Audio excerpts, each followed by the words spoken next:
Hi, good evening. Welcome. We're glad that you're here. Thank you again for joining us for Never Too Early to Start Preparing for Transition to Adulthood. I'm Alyssa DeFilippo, and I'm the manager of Connections California, which is Parents Helping Parents online resource and information hub for transition to adulthood and adult services. But we strongly believe that it's never too early to start thinking about those times ahead. And that is why we created a training called Cradle to Career, which is in our e-learning library. And also, we wanted to bring our presenter this evening to talk to you about career and college readiness skills that can be taught in elementary school. So Robynn Gualtiere is co-manager for the State Advisory WorkAbility 1 board and the San Jacinto Unified School District Transition Specialist and Program Coordinator. San Jacinto Unified is one of the few districts in California that has a WorkAbility 1 elementary connection grant to bring career awareness to the elementary sites for students with disabilities. Robynn will talk a little bit about her journey to where she is today. So I'm going to stop sharing my screen and turn it over to Robynn. Thanks very much for being here, Robynn. Thank you so much for inviting me tonight. Let me share my screen.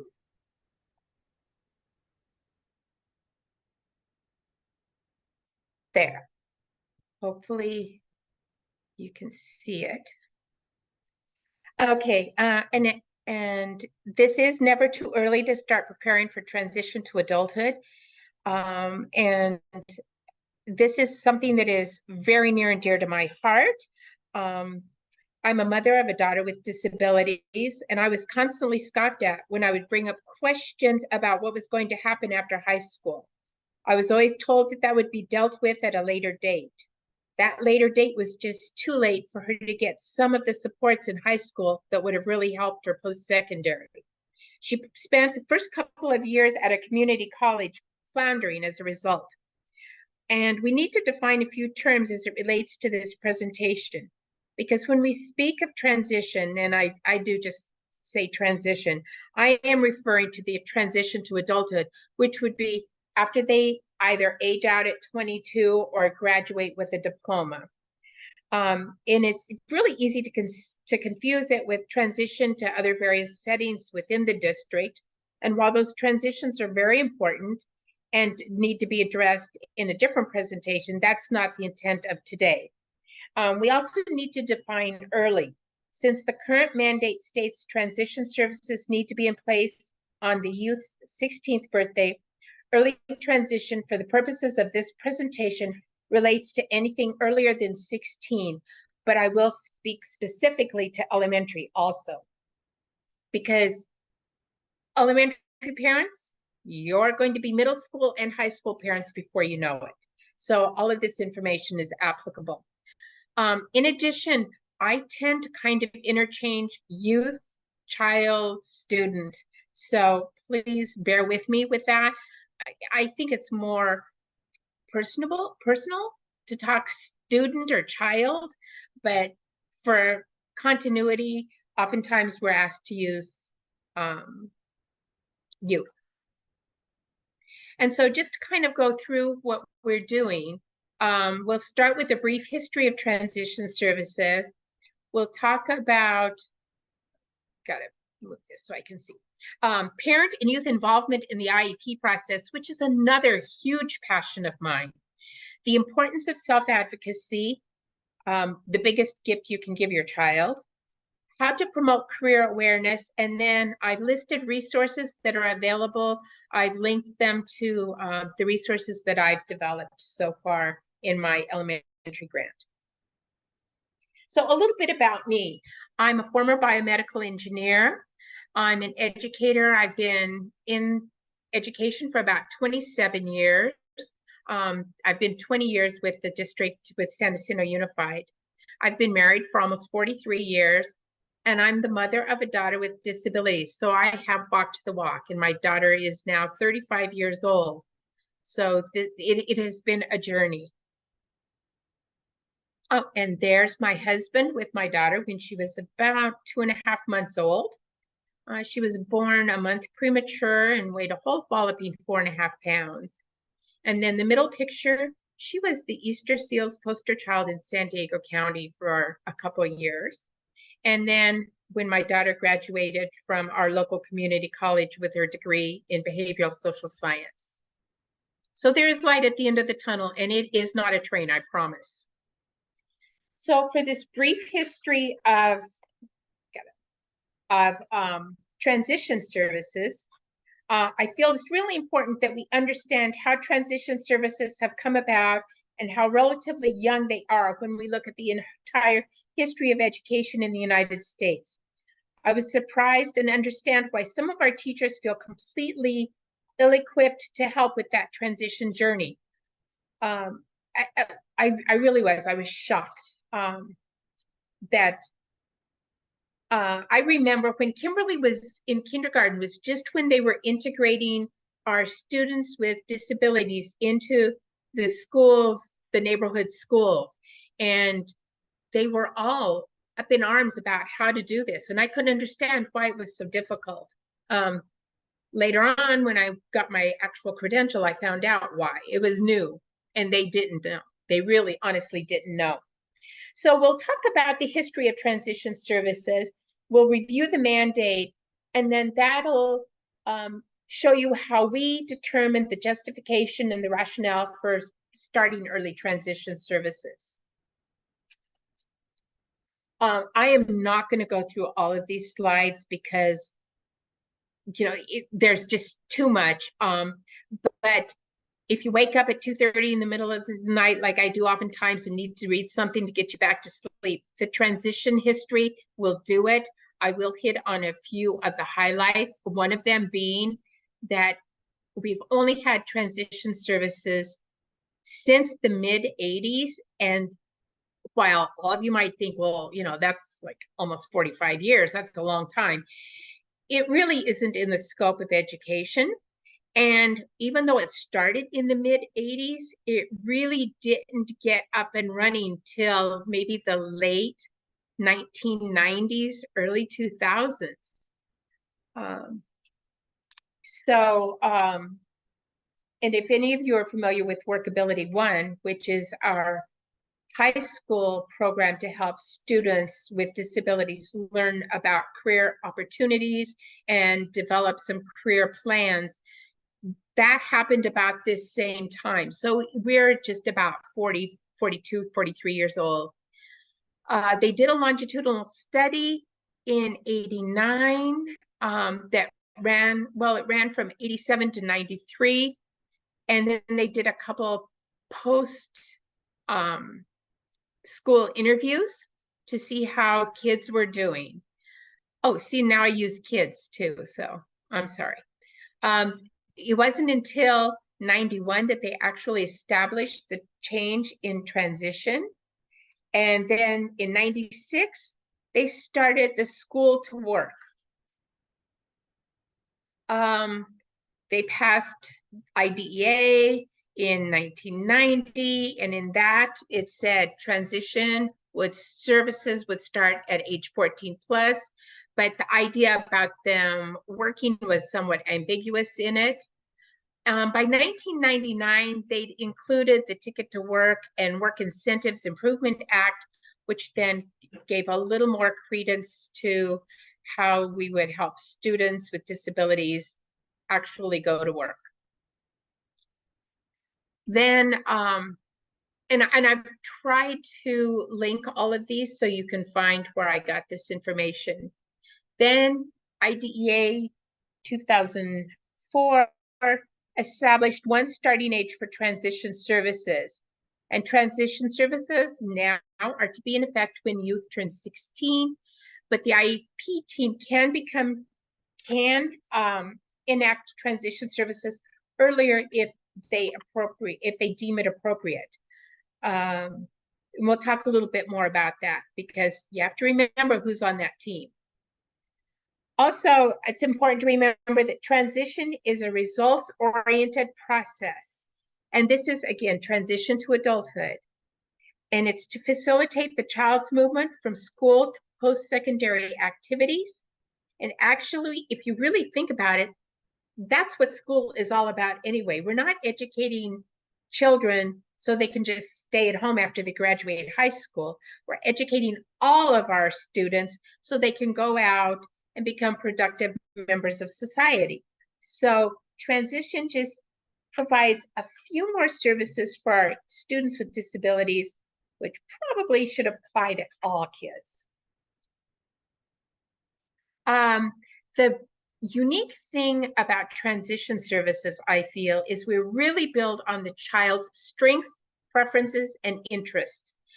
Where a lot of the IEP in the present levels, we're talking about where they are now and how far they are from their same age peers. Here we're talking about what the child wants to do, what the child's interested in, what are the child's strengths and preferences. So this is probably the most uplifting part of the IEP if it's done properly. And transition services for children with disabilities can be given through special education. So the services don't necessarily have to be a special ed service. It could be something that's happening in the general ed classroom. It could be a related service. It could be specially designed instruction. So there are a lot of ways that a student with disabilities can receive those transition services.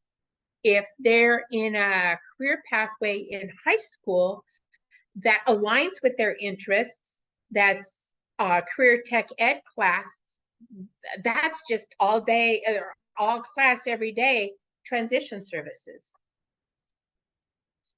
So then we looked at the rationale for the youth, and it was enlightening to realize that there was a difference in IDEA, which was passed in 1990, between transition service needs, which would get the conversation started, and needed transition services. Again, it seems like we're word parsing here, but needed transition services would possibly alter the course of study or put additional services in place. In 2004, with the reauthorization of IDEA, both transition service needs and needed transition services were moved to be in effect when the youth turned 16 or younger if the team felt it necessary. But when speaking about elementary transition, it would probably be most appropriate to discuss transition service needs, and that would get the conversation started. We're not saying that we need to implement a service. We just need to talk about what their needs are when they get ready for transition services. So then when we were talking about the rationale for starting transition earlier than the year the student turned 16, most of our students don't turn 16 until their junior year. And that's just not enough time to help them get prepared for life after the traditional public school system. Many of our general education students embark on a 4-year CTE pathway to help them get prepared. And that 4-year pathway is often not available to our youth with disabilities. They may need to take a class with supports that is only offered once a day at that time when that 3rd class in the CTE pathway is offered, or they may struggle earning credits and need to retake classes or take classes that have additional modifications and supports in them. So it gives them fewer opportunities often for electives. Youth with disabilities often need more time to process information due to a learning disability, or maybe because of class absences because of services that they receive, or for doctor's appointments, surgeries, and such. So the transition conversation really does need to start much earlier than 16. So we looked at it from a parent's perspective, and you'll hear me say this many times, but parents are the key to everything. I feel that you as parents are the most important member of the team, if not the child themselves. So, but successful transition to adulthood isn't only reliant upon the youth, but successful transition needs to include the parents. Okay, I am speaking from personal experience here. But by the time the discussion starts, parents have spent years hearing about what their youth cannot do. This could be from doctors, medical specialists, school staff, and those well-meaning family and friends, where you're at the park, at the playground with your child, and you've got those moms that are bragging about what amazing things their children are doing, and you would like to share that your child, who is now 2 years old, just took their first steps. Other parents just don't understand how special and how important that is. And so you kind of end up not sharing that information, and it tends to beat you down after a while. Another key feature, I feel we need to consider that parents are grieving, and they're grieving about the loss of the life they had anticipated for their youth versus the reality of the situation. And this grieving process is always there. I promise you, I can talk all day and all night about spina bifida and other children with spina bifida.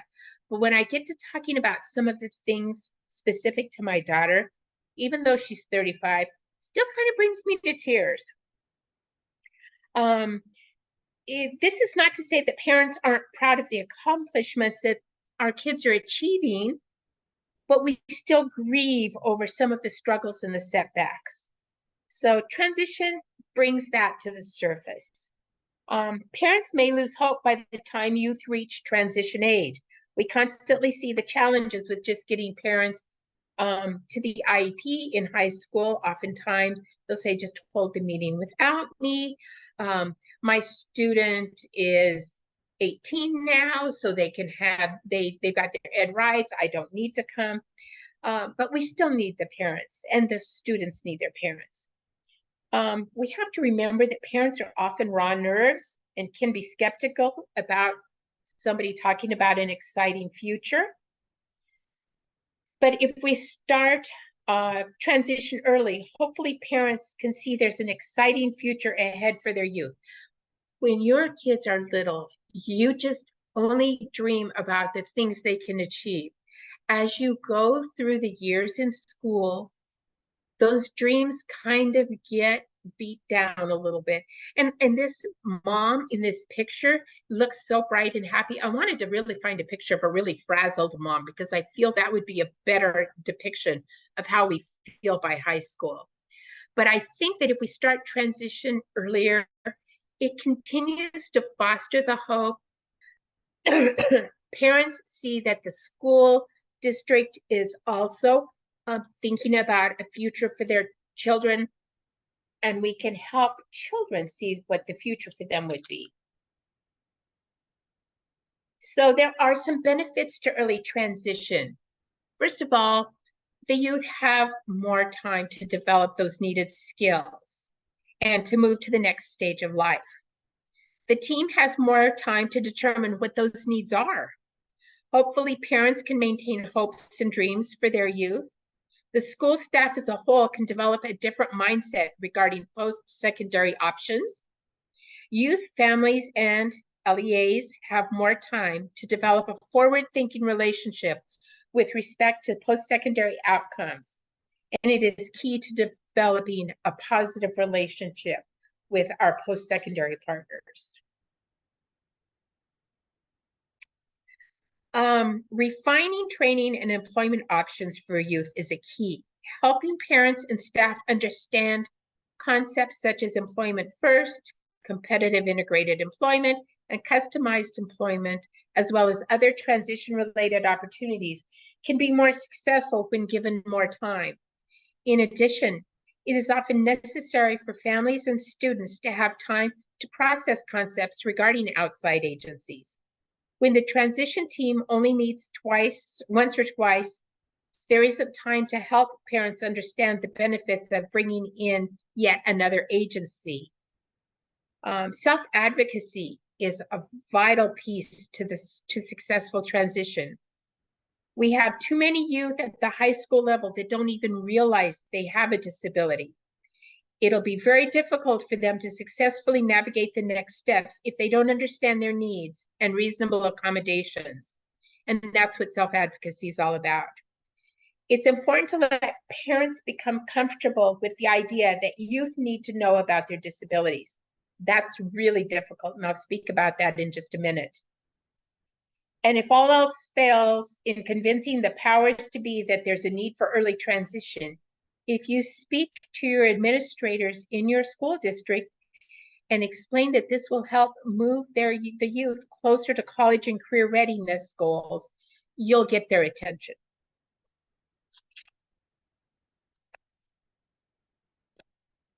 Okay, so remember, transition services can start earlier than the mandate, but they do need to be in place by the time a child turns 16.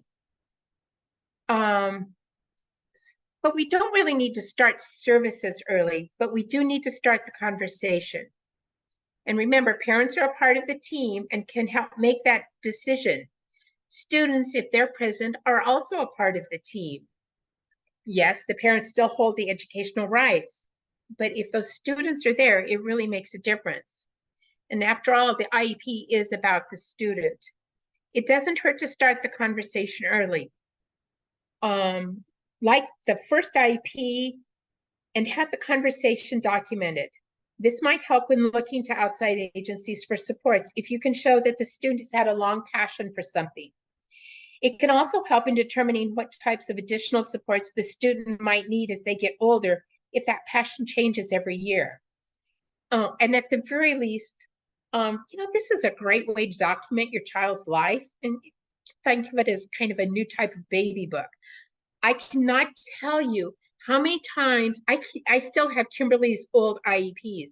I cannot tell you how many times I have dug through those boxes of old IEPs to pull out a piece of information that I needed to get her services somewhere or another, even though she's now 35. And that IEP was done eons ago. So don't ever throw away an IEP. It just helps for everybody to keep their eye on the target for life after high school and what needs to be done now to move that child in that direction. Okay, so I hope you can see that I kind of have a soapbox about early transition, but my soapbox is even a little bit bigger when it comes to youth involvement in the IEP process. I will let you know that Kimberly attended every IEP from age 3. She went to every one of her IEPs. I didn't realize that we were doing something kind of different than other parents did, and I didn't realize that it was going to help her with her self-advocacy, or that this was, I didn't realize the benefits. I didn't realize any of this. I just realized I didn't want to get a babysitter, so I drug her along with me. As we went through the process, we saw how this really did benefit her and really helped her find her voice. So if you involve your child in the IEP process, it's been documented that children can make progress in areas such as social competence, communication, personal management, behavior, self-determination. So, and I'll give you some tips and hints on how to involve your child in the IEP, but it really, really changes the way the meeting runs.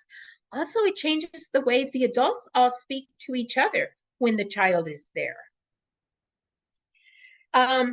So some say, well, I don't want to have my child involved in one more thing, but we ask them to participate in extracurricular activities like field trips and clubs. And we ask them to participate in on-campus enrichment activities like band and choir and literacy challenges. So why not have them participate in something that is uniquely about them? Okay, so the basics, the how-to. This is easier said than done, I promise you. but it does need to be done. First of all, I equate discussing a child's disability to having this discussion about the birds and the bees. You know you need to, but often you don't know how to get started. Just speak openly with your child. If you try to avoid the words, the child begins to feel like there's something wrong. And you'll see this in a later slide. I like to say things are different rather than wrong. I like to use the terminology that they are outside the box thinkers, and they are the ones that are moving our society forward. They see things differently. They do things differently. We taught Kimberly, like I said, was born with spina bifida. So we taught her to say that her muscles worked differently than other children's muscles. We didn't teach her that her muscles didn't work or that they were broken. They were just different. Parents can explain things to their children better than outsiders. So it really is better for the parents to start that discussion. And you can share the services they're getting and how that is meant to benefit them. Then it doesn't become a punishment, but an enhancement to school. So if they're getting pulled out for speech service, sometimes they see that as they're punished because they don't talk right. But if you explain that they're getting additional services to help them speak differently or to help them learn different skills or additional skills, then it's not a punishment anymore. Don't expect your child to be able to sit through the entire meeting when you first have them coming to attend. Maybe at the beginning, start with just 10 minutes. And one more thing about speaking openly, if you start early speaking about a child's disability and using words like autism or intellectual disability or spina bifida, then it's not wrong because they're hearing it anyway. So they don't think there's something wrong with them. They just think that's part of them. Like, I've got brown hair, blue eyes, and spina bifida.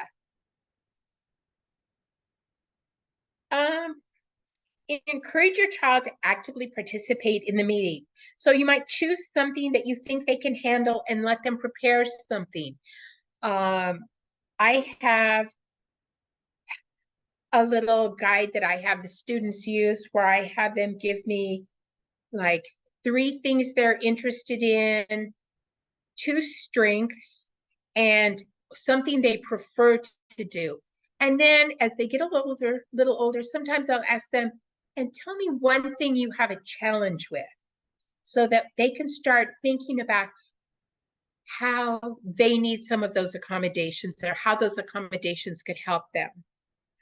And remember, the IEP isn't just about academics. There might be something extracurricular that your child would like to discuss. Okay, be prepared though. You might need to think quickly on your feet. Like I said, Kimberly went to every one of her IEPs, and when she was in kindergarten and we were at the meeting getting ready to start kindergarten, she was with us. And they offered us busing. And I said, oh, no, we don't need busing. I'll be bringing her to school. Well, at that point, she threw her hands on her hips and she said, you're not going to let me take the bus? And I said, no. She said, well, that's a deal breaker. Then I'm not going. I am not going to school if I can't ride the bus. So that gave the team an insight as to what to expect with Kimberly, that she did have her voice. And we had to quickly let her know that we had veto power over her deal breaker stance. Kimberly did learn that she had the right to speak her mind at her meetings. She also learned that just because you want something or you feel strongly about it doesn't necessarily mean that that's the best option for you at that time. But she was always encouraged to share what she wanted to do and what she wanted to do after high school. Okay, the next step is be sure to let the teachers and service providers know that you're going to have your child attend the meeting. And you know your child better than anybody else, so plan to have the meeting at a time of day that is really good for your child. You don't want it during that kind of witching hour for them.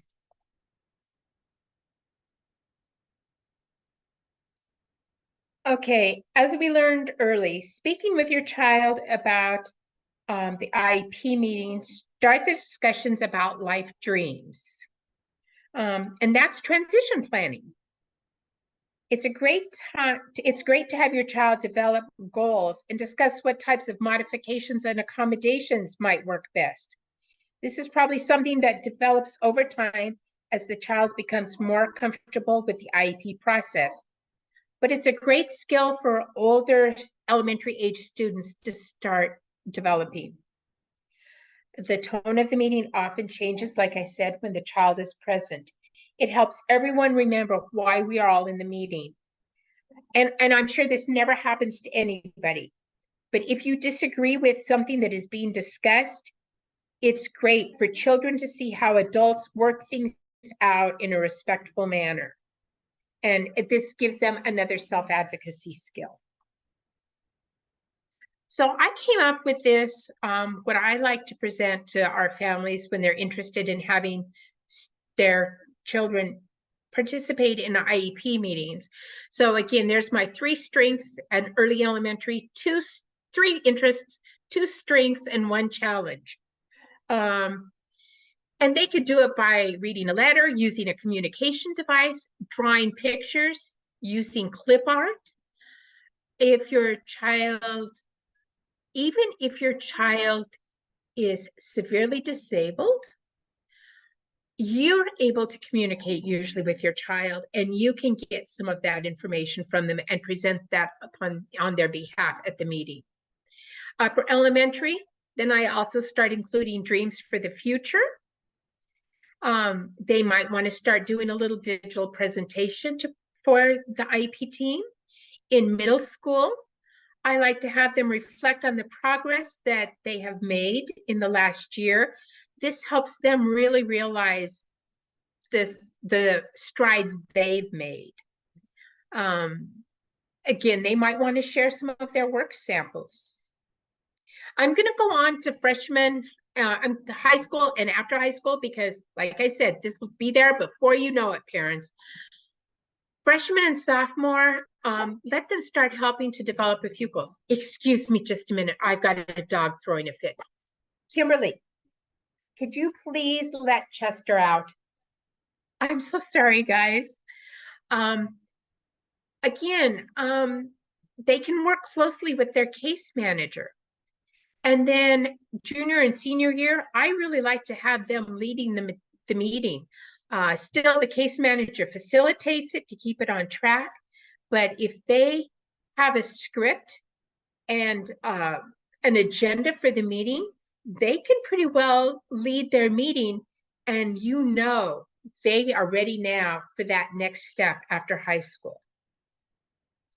Then if they are participating in the adult transition program, we really want them to start talking about desired work exploration activities that they would want to participate in.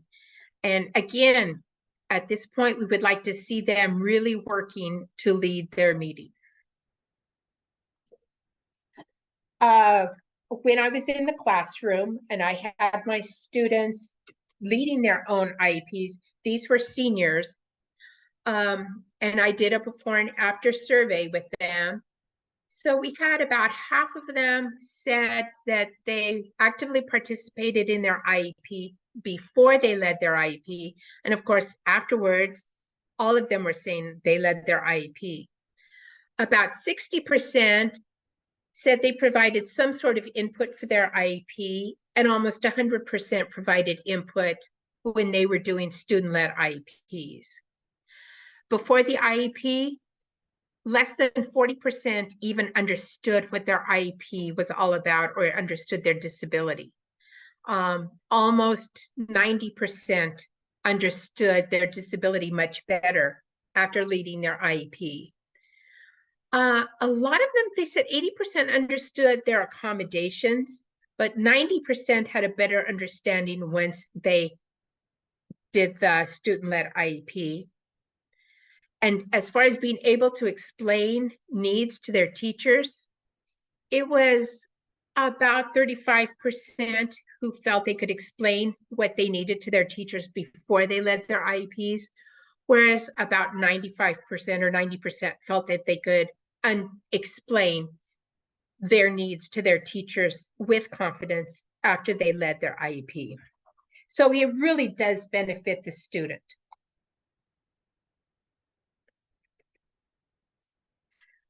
Okay, so then I'd like to talk a little bit now. I know I'm kind of jumping from topic to topic, but it all does kind of relate to self-advocacy and how we can help our students become better self-advocates. Like I said earlier, in high school, especially our students who are on diploma track and in a mild mod setting, oftentimes don't even realize they have an IEP. They say or that they have a disability. They say they're not in special education because they're in general ed classes. But when we say, but don't you have somebody in there giving you additional supports, giving you some additional help? Well, yeah, but I just thought that was because somebody was being nice. They didn't realize why. We're not doing them any justice, because once they leave us, they're going to get fired from jobs. I had one student come back to me after she graduated and asked me to go talk to her boss because he was yelling at her because she forgot to do things. And I needed to explain to him that sometimes she forgets things. I said, well, I can't do that. I would love to, but let's talk about how you could explain to your boss and then offer suggestions. So she was very ill-equipped to move on because she really had never been given the opportunity to learn about her disability. Excuse me one more minute. Kimberly, put tinsel in my bathroom when you put Chester in. Now. Thank you. I'm sorry. We're jockeying dogs around here, so we don't have a dog fight during this. So self-advocacy is learning how to speak up for yourself. How to make decisions about your own life, learning how to get information so that you understand things that are of interest to you, finding out who will support you in your journey, that's a huge one, knowing your rights and responsibilities, another big one, problem solving, listening and learning, and reaching out to others when you need help and friendship and learning about self-determination.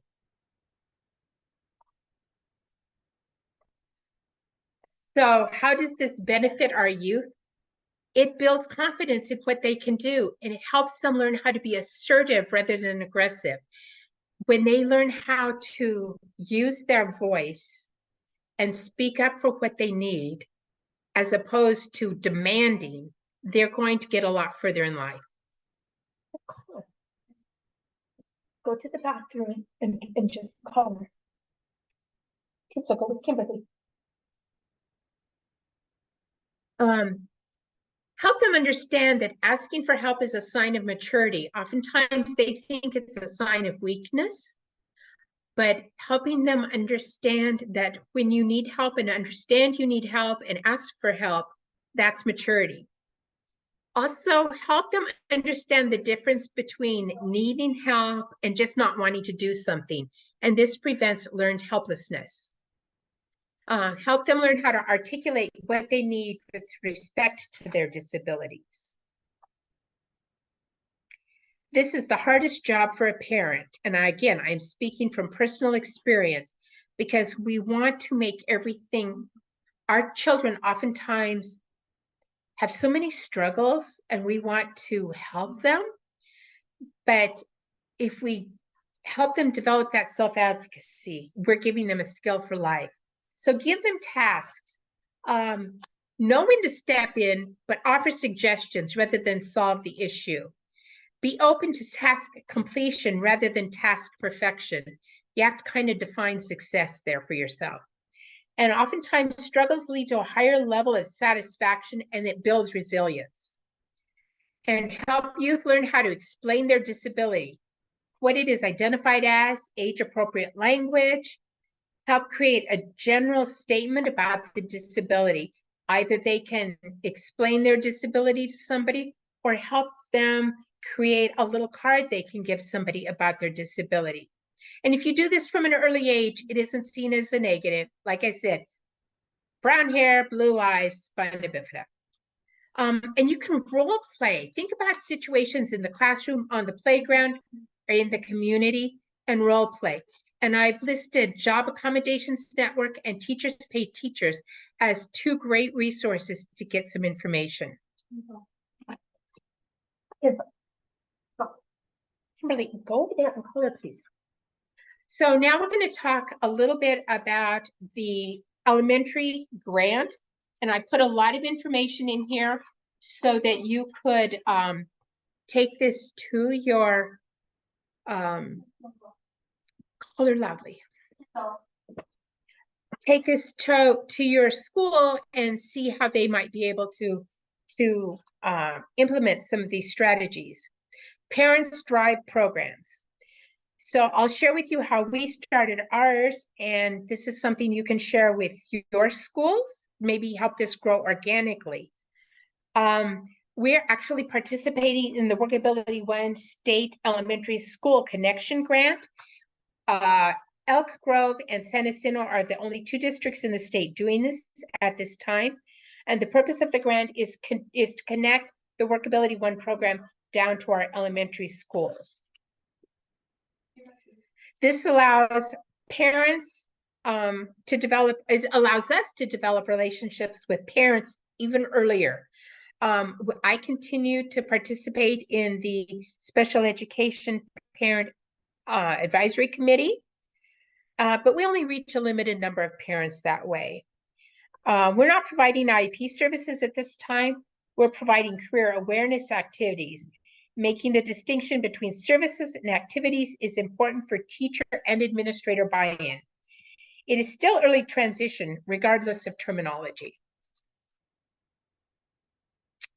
It's important to emphasize that our resources developed through this grant are going to be made available to CDE to be used statewide. And so it's not really necessary to have the grant to utilize these strategies. And I've tried to include at the end a lot of the resources that I have. So we started by surveying our parents, our youth, and our teachers, administrators at the elementary level.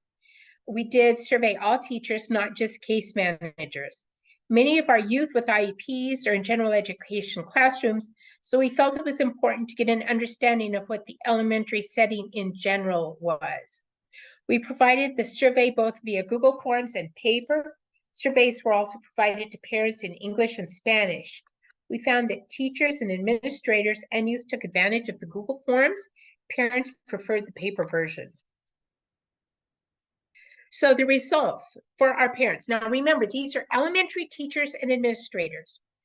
Only 32% of our teachers knew of career exploration activities that were being done at their sites.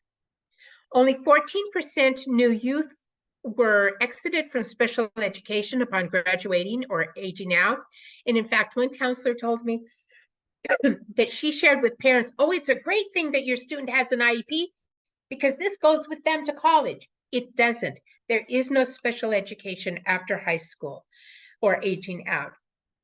Then they receive accommodations under the Americans with Disabilities Act, but it is not an IEP and it is not special education. Only 7% knew of resources available post-secondary, which again means after they leave the K-12 system. And only 5% knew of resources and programs available at the secondary level. When we talked to parents, 75% were interested in resources to help to broach the topic of disabilities with their youth. They wanted to speak to their kids, they just didn't know how to do it. It also pointed out that they have not had a discussion regarding future careers with their youth. The assumption can be made that parents are so busy working with getting through the daily challenges that they haven't had the luxury of looking towards the future. This can also lead to a loss of hope. Overwhelmingly, parents didn't know about activities related to career awareness that were being offered at the various elementary sites. Most importantly, our youth were surveyed. 70% of them had a career goal. And then we asked about disabilities. 70% of the youth didn't know what a disability was. We didn't ask them if they knew about their specific disability. We just wanted to know if they knew what a disability was. They also weren't asked, any specifics about what their disabilities might be. But 90% knew they had a challenge that made school difficult. And when we investigated that further, many of them said, well, it's just because I'm stupid. So you think about a third, fourth, fifth grader has already determined that they're struggling in school because they're stupid, not because they have a disability. The gift is let them know why they're struggling and what everybody is doing to help them overcome these struggles. Because if we do it all in a room, closed room, without them present, without them hearing the words, without them understanding what's going on, they're going to come up with their own conclusions, and oftentimes they're wrong. So to support our students, it's important to get the blessing of the administrators. And it's also important to understand that each site is autonomous and they need to be ones to decide how activities will be offered. We met with the administrators individually at each site to share the collective results of the surveys.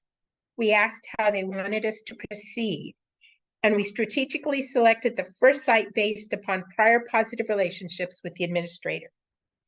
Once we had discussed how to proceed, we shared what was going to be done at the first site to offer suggestions to other sites. All administrators agreed that we should meet with the teachers, and some asked us to actually come to the general staff meetings and meet with all of their staff with the idea of learning about careers. So we went ahead and decided to set up workshops in the different classrooms.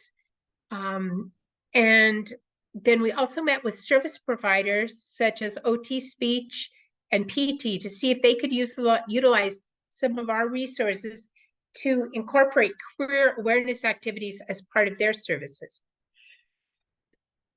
When we did the activities, the workshops, we did things like career bingo, career wipeout, career millionaire, career Jeopardy.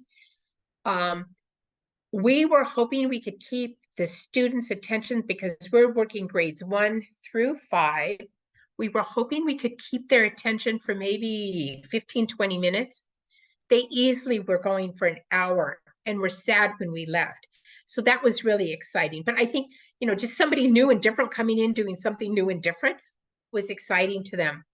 We're curating a library of career books, especially picture books that can be used at the elementary sites. We developed a career cluster coloring book, and you have access to that in our resources. And we are working with various sites to have a career day for the entire school. To support teachers, we are providing professional development on how student-led IEPs can work and actually make their jobs easier, and how to incorporate transition activities in the classroom. When you have kindergartners learning how to stand in line, you're preparing them to go to the bank or the grocery store. So a lot of things that are being done already in a classroom are transition activities. We just need to start giving it some of those words so that they're used to the vocabulary. We participate in staff meetings, and then we provide handouts such as resources that are post-secondary, some of the resources at the secondary level, and information regarding our youth career awareness activities. I'm trying to hurry to get through this and stay on time. We do continue to participate in the Special Education Parent Advisory Committee. We are developing information regarding disabilities for our parents, books like Why Johnny Doesn't Flap, and all the way to the top. If any of you have a child with autism, Why Johnny Doesn't Flap is a crack up. It's a little boy with autism wants to know why his friend Johnny doesn't flap. What's wrong with him? I really like the idea of autism being seen as the norm. All the way to the top is about the young lady who took a disability rights bill to Washington, D.C. We're working on curating a library of parents' books regarding disabilities and how to discuss them with their youth. And then there are a lot of handouts that have been developed by the WorkAbility One Family Transition Network that are available to everyone. We've held parent nights to discuss elementary transition activities. We're actually going to be presenting a resource fair for families. We had a small one just last week, and then we're going to be doing a much larger one next year. And we are developing a transition page on the San Jacinto Unified School District website that should be up and running in the next couple days if anybody wants to check that out. Oh, resources. So these are all hyperlinked. You should be able to get into them with no problem. I've included WorkAbility One resources. There's webinar materials on alternatives to conservatorship, work incentive programs, how working will and will not affect your Social Security, all those kinds of pieces of information that parents would need. There's transition journeys. The one for spring 2020 has a lot of great activities for kids to do. We have the updated Employment First flyer. California is an Employment First state. And so this flyer helps parents and students understand what that's all about. And then I've linked several of the videos that WorkAbility has to help you understand more about WorkAbility. The digital presentations, some of them that I've developed are here. Happy holidays, how to handle different situations that generally occur only at the holiday time. Developing soft skills, I've done a couple presentations on those. I've done one on including your child in the IEP. Much of that is embedded in this one. And then here's the career cluster coloring book, which is a great way for parents to start that conversation, teachers to start that conversation with students about what kinds of careers they might want. Just to let you know this works. Kimberly used to come to my class every year to share about life after high school when you have a disability. So one student asked her, "Do you ever wish you were like us?" And he was referring to the fact that she uses a wheelchair, she wears braces, she lives life obviously very differently than the typical individual does. I waited with bated breath to see how she would respond, because in addition to spina bifida, she's had over 50 brain surgeries, she's had 3 strokes, and she suffers from anxiety and depression. So I'm like, oh, goodness gracious, how is this going to go? She waited a minute or two, and then she smiled at him and said, "Why do I want to be like you? Haven't you ever wished you were like me?" So I knew, I don't know how we did it, but whatever we did worked.